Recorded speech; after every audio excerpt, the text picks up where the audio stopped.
प्रिय विद्यार्थियों, आज की इस वीडियो प्रस्तुति का शीर्षक है दशा रहस्य। चलो उससे पहले मैं आपको एक वैदिक मंत्र सुनाता हूं जो हृदय को पवित्र कर देता है। ओम यजाग्रतो दूरमुदैति देवं तदु सुप्तस्य तथैवेति दूरं गमं ज्योतिषां ज्योतिरेकं तन्मे मनः शिव संकल्पमस्तु। ये मंत्र तो आपने सुना होगा।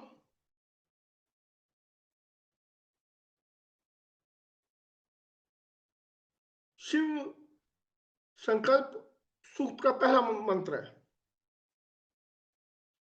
ये उन दिनों की बात है जब मैं ज्योतिष पर रिसर्च कर रहा था, अनुसंधान कर रहा था। तो कई विद्वानों को पढ़ा था जिसमें वो कहते थे कि जो ज्योतिष है उसकी जड़ें जो वेदों में दे रखी है। अच्छा, यहाँ मैं बता दूं कि मैं ज्योतिष को अधिकतर वैदिक ज्योतिष ही कहता हूँ, लेकिन इसके लिए शब्द ज्योतिष पर्याप्त है, लेकिन मैं फिर भी इसको जो हूँ वैदिक ज्योतिष ही कहता हूँ। क्यों? क्योंकि जब मैं इसे वैदिक ज्योतिष कहता हूं तो मेरा इससे तात्पर्य होता है कि ज्योतिष के सूत्रों को वेदों में ढूंढना। एक ये अनुसंधान है। तो किसी विद्वान के समक्ष कोई काफी पुरानी बात है, शायद 1998 की बात है, उससे मेरी बहस हो रही थी। तो उसमें मैंने कहा कि वेदों में ज्योतिष है और मैंने ये मंत्र बता दिया उसको। बोला इससे क्या सिद्ध होता है, ज्योतिष वही ज्योतिष है तुम समझ रहे हो। उसकी बात भी ठीक थी। इससे तो ये नहीं समझ में आता ना कि जो ज्योतिष लिखा है इसका मतलब वही ज्योतिष है जिसको हम समझ रहे हैं फलित। तो उसने मुझे समझाया कि वेदों में फलित ज्योतिष नहीं है, गणित ज्योतिष दे रखा है। एस्ट्रोनॉमी कहते हैं, जड़ ज्योतिष।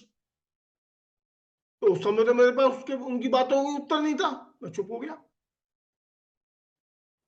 लेकिन मेरा जो निजी अनुसंधान था वो जारी रहा। तो मैंने अच्छा पहले इस मंत्र का अर्थ ही बता देता हूं जो समझा जाता है। ओम या जागृत, जो जागृत अवस्था में बहुत दूर चला जाता है, बहुत दूर परमात्मा के पास तक चला जाता है। और सुप्त अवस्था में भी वो वैसे ही करता है। यहाँ पे मतभेद है। कुछ विद्वान कहते हैं सुप्त अवस्था में निष्क्रिय हो जाता है, कुछ विद्वान कहते हैं सुप्त अवस्था में भी दूर चला जाता है। और कहां तक? ज्योतिषाम ज्योतिरेकम, यानी वो जो है अनंत ज्योतियों तो चला जाता है, ज्योतियों को भी जहां से ज्योति मिल रही है उस परमात्मा तक चला जाता है। ऐसा जो मेरा मन है वो सुंदर संकल्प उदाहरण करे, ये एक अर्थ है। इसको अनेक तरह से विद्वान कहते हैं, लेकिन क्या ये अर्थ ठीक है? तो मेरा जो विचार है तब बदला जब मैंने यहाँ पे देखा जो लिखा हुआ है ओम यजाग्रतो दूरम उदयति दैवम शब्द। अब दैवम शब्द का अर्थ देव कैसे हो गया? और उदयति देवम, ये दूरम उदयति का मतलब है ये संधि एक होके शब्द बना है। दूरम धन उदयति, जो दूर चला जाता उदयति माने उगते हुए देव को देख लेता है। और उगता हुआ देव क्या होता है? क्या होता है उगता हुआ देव? तो कुछ भी नहीं होता। परमात्मा का ना अस्त होता ना उदय होता। तो फिर इसका मतलब कहीं ना कहीं भ्रामकता है इसके अर्थ में। अब ये दैवम शब्द है, अब दैवम का अर्थ देव, देवता, देव, महादेव यानी देव कैसे हो गया?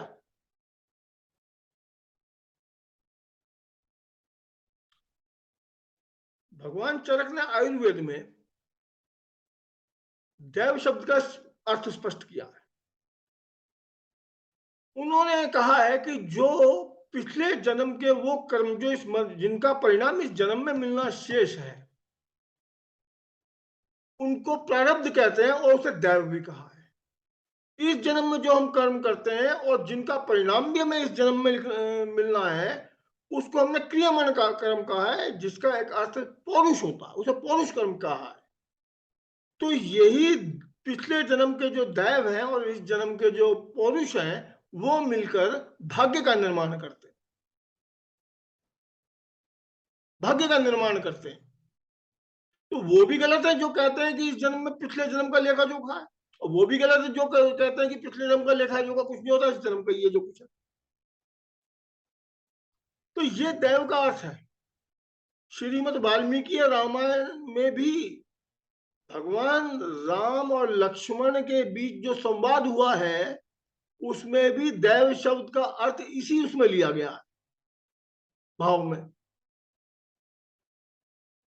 तो ये दैव शब्द है, ज्योतिष शब्द है, इसमें मन शब्द है। तो मैंने आपसे पहले भी कई बार कहा है कि बिना ज्योतिष के वेदों के मंत्रों का अर्थ नहीं समझ में आ सकता।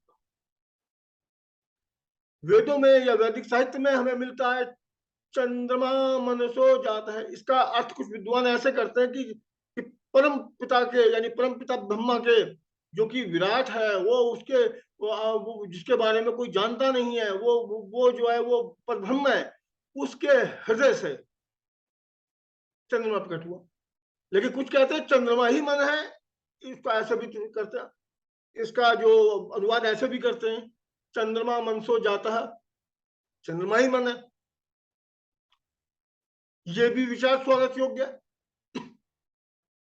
तो यहां पे हमारे पास तीन चीजें इस मंत्र में मिलती हैं, उपयोगी सामग्री मिलती है। एक तो दैव, ज्योतिष और चंद्रमा यानी मन।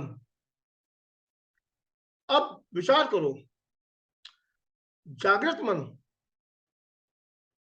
मन सोता ही कब है? माफ करें, अब सोता है मन? मन नहीं कभी सोता, मन तो हमेशा जागृत रहता है, इंद्रियों को चलाता रहता है। कब जागृत, कब सोता है? सब उल्टे सीधे लोगों ने अनुवाद कर रखे।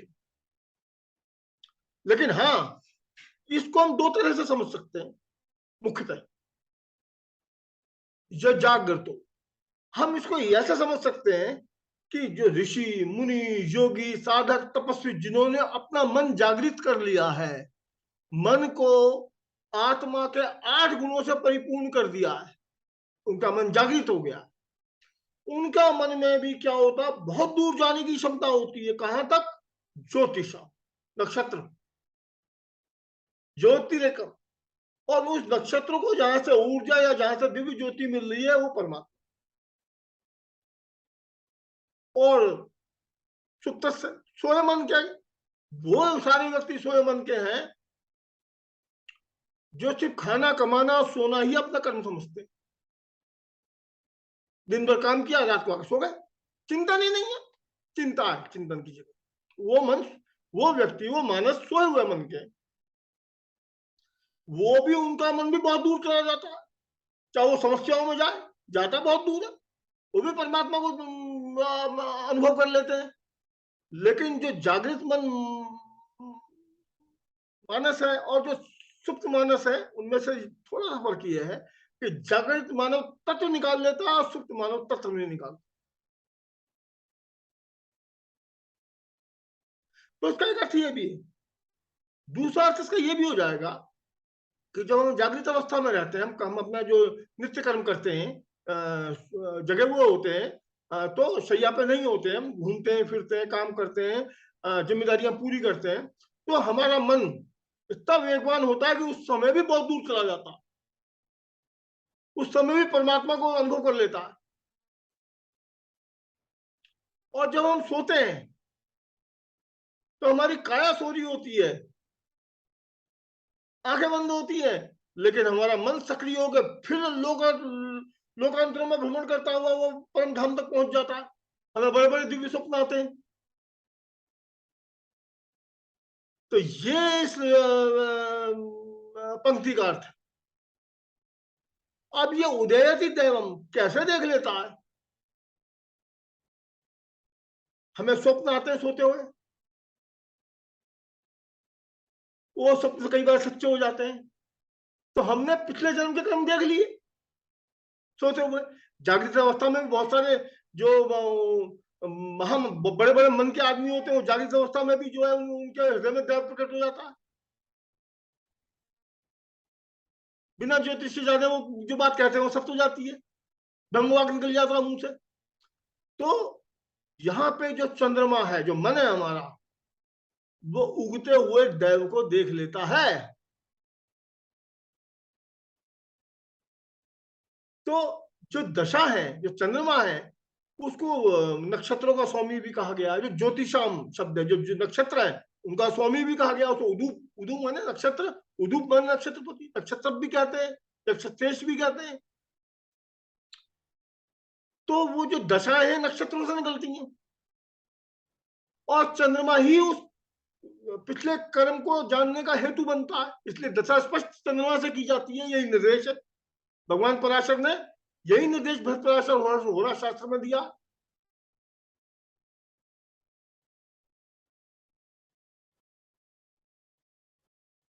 तद सुक्त तथा व्यक्ति, छोटे अवस्था में भी मन बहुत दूर पहुंच जाता है।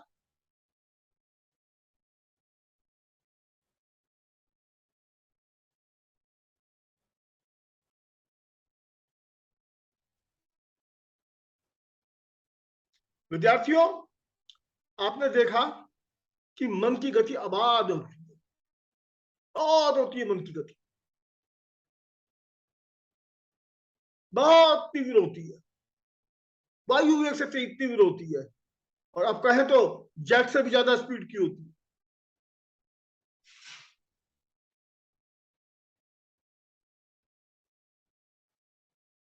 तो चंद्रमा जो है वो इस मंत्र में स्पष्ट हमें करता है, जो मन है, यदि हम उसे वैदिक चंद्रमा से हम स्थानांतरित कर देते हैं, गणित की भाषा में बोले, तो ये स्पष्ट हो जाता है कि जो उठते हुए देव को, जो पिछले जन्म को कर्म है, वो दशा फल यहां से प्रकट हो जाता है।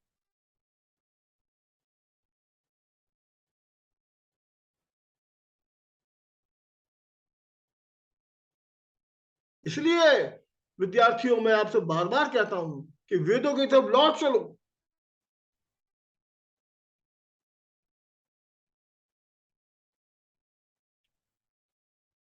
जो भी आपके यहाँ यज्ञ करने आते हैं, उनसे इन मंत्रों का अर्थ पूछो, अगर पता है तो ना पूछो। और कोई भी बात जो पूछी जाती है, विनम्र होकर पूछी जाती है।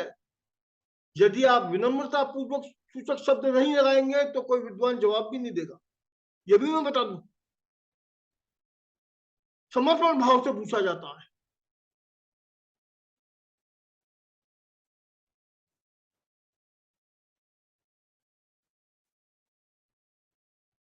तो वेदों की तरफ उन्हें लौटना असंभव कार्य नहीं है। मैं किसी पुस्तक में पढ़ रहा था, कोई वेदों पर ही पुस्तक थी, बड़ी अच्छी बात उस ग्रंथकर्ता ने लिखी थी, जहां वेद नहीं वहां वेदना है। और ये बात मुझे बड़ी अच्छी लगी उसकी, उस विद्वान की। जहां वेद नहीं वहां वेदना है, कितनी अच्छी बात कही है उन्होंने अपने ग्रंथ, उस विद्वान ने अपने ग्रंथ में। वेद मात्र हम सनातनियों के हैं, लेकिन हमने विश्व कल्याण के लिए सबको दे रखे, साझा कर रखे हैं सबको।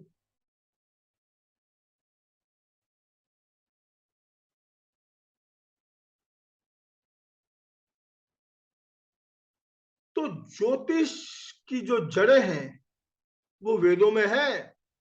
वेद रूपी भूमि से ही ज्योतिष प्रकट होता है। ये मेरा व्याख्यान इसी पे था, दशा रहस्य। अब जब हमें दशा रहस्य पता चल जाएगा कि उसका उद्गम क्या है, तो हम इस पर आगे चिंतन कर सकते हैं, मनन कर सकते हैं, इस पर बहुत चीजें कर सकते हैं इस पर हम।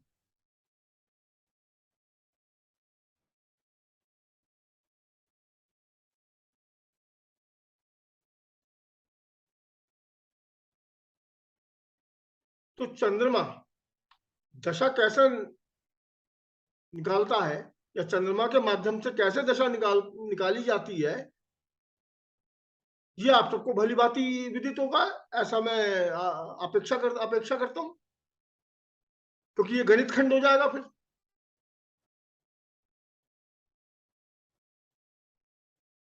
तो विद्यार्थियों, आज का ये वीडियो व्याख्यान यहीं तक। फिर किसी वीडियो व्याख्यान के साथ आपके समक्ष प्रस्तुत होऊंगा।